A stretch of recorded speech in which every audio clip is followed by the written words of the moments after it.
Do you want to be alone when you go out into the wild? Learn how to be alone on a crowded touristy spot. Logo. Backpacker signs. I oftentimes feel like I want to be alone on a hike. That's a little selfish, I realize. Everyone has the right to be at amazing spots and at amazing viewpoints. So I had to work on state of mind. There are several things I do to be more alone or feel more alone and have more fun.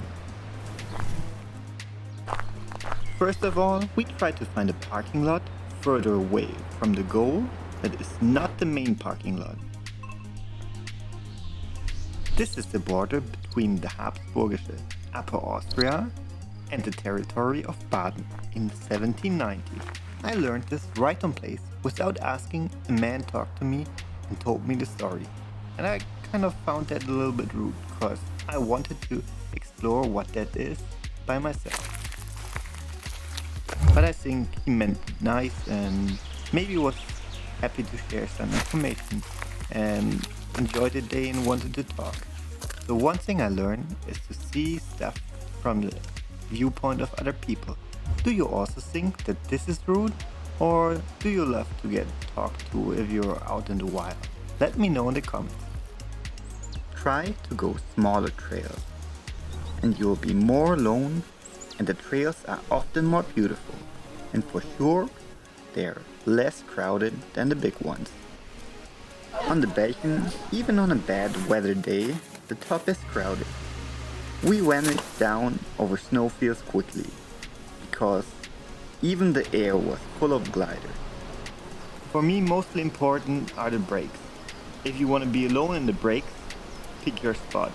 Don't go on the top. Oftentimes you will find a really good overview point next to the big overview points, where you can sit on the side and you'll be mostly alone. For example, this spot for the break is awesome. We are alone and we have a beautiful view, even better than on the top of the mountain. Another really good tip is to bring some food, so you don't have to stay at a restaurant or eat where all the other people eat.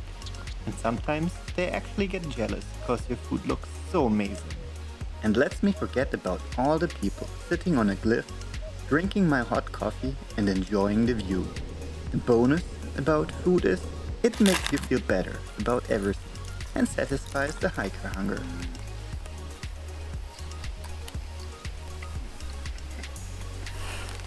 Ups. Kann man schon essen.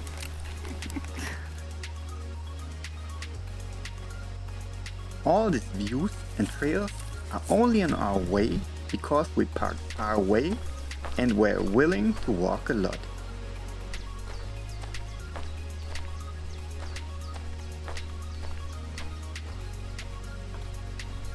But we would have missed out on a lot.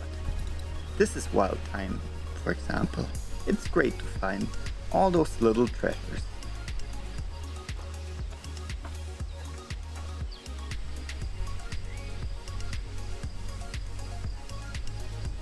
By the way, this blind worm we only saw because we walked a different route. It wasn't the main route. On the Pacific Crest Trail in the wild, I learned to greet hikers because you don't meet that many people. But I started to smile and greet people on really busy places as well. It's really fun and sometimes weird, but it really makes me feel better about all the people and I have a better time.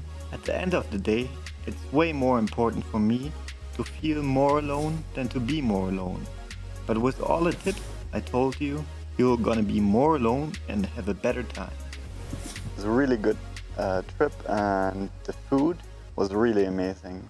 Hope you enjoyed the video. Wutachschlucht, it's a canyon full of amazing nature. It's a biotop.